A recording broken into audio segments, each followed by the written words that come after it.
Have you ever wondered what life was like in ancient Rome? What did they eat, where, or how did they entertain themselves? Today, let's talk about something quite intriguing, but also a bit shocking. Have you ever wondered how people in ancient Rome cleaned their teeth? No toothpaste, no toothbrushes, yet having white teeth was just as important back then as it is today. And here's where it gets really surprising. It's maybe even a little shocking. Their secret ingredient? Urine? Yes, you heard that right. In ancient Rome, some people used urine to whiten their teeth. But don't jump to conclusions just yet. There's an interesting mix of history, chemistry, and a bit of myth behind this strange practice. Back then, the Romans knew that some communities, especially in Hispania, which is modern-day Spain, had a rather unusual dental routine. People would rub their teeth with their own urine in the mornings. The Roman poet Catullus even mocked someone in one of his verses, sarcastically writing about their teeth polished with Iberian urine. The ancient geographer Strabo gives us even more detail. In certain parts of Hispania, the Cantabrian people collected urine in large stone cisterns, fermented it for weeks, and then used it to rinse their mouths. Some accounts even suggest that they used it to wash their entire bodies. It sounds bizarre to us today, but for them it was a perfectly normal part of hygiene. But why urine? This is where chemistry comes into play. As urine sits, the urea inside it naturally breaks down and transforms into ammonia, a powerful natural bleaching and cleaning agent.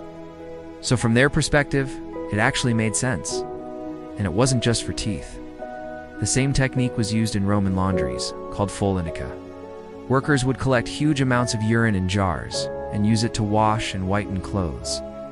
Urine became so valuable that Emperor Vespasian even introduced a special urine tax, which everyone had to pay when they wanted to use public bathrooms. That is where the famous phrase Pecunia non olet, money doesn't stink, comes from. You might be wondering, did all Romans brush their teeth with urine? Actually, no. This wasn't a widespread practice across the entire empire. It was mostly popular among the people of Hispania, while other Romans had different dental care methods. For example, some used a kind of primitive toothpaste made from pumice stone powder, crushed bones, oyster shells, and tree resins. There are even ancient recipes that mention herbal mixtures for teeth whitening. So dental care in Rome varied a lot depending on region, culture, and social class. Still, this urine method fascinated Roman writers so much that it found its way into satirical poems, jokes, and everyday conversations. Some modern historians even claim that Romans imported Portuguese urine, but that's actually a myth. At the time, there was no Portugal. The region was simply known as Hispania. But here's the big question. Did it actually work? Surprisingly, yes. At least in the short term. The ammonia and fermented urine could remove surface stains and give teeth a temporary shine.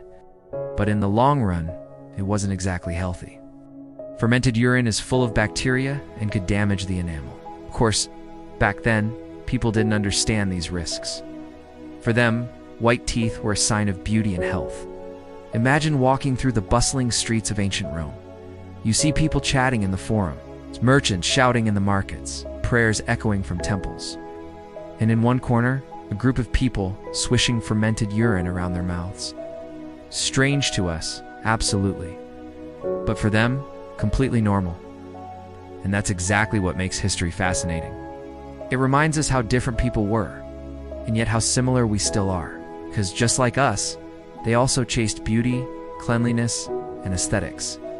They just had very different methods. If you enjoyed this video, make sure to give it a thumbs up. Also, remember to subscribe to our channel for more exciting historical tales. Until next time, keep exploring the past and stay curious. Thanks for watching.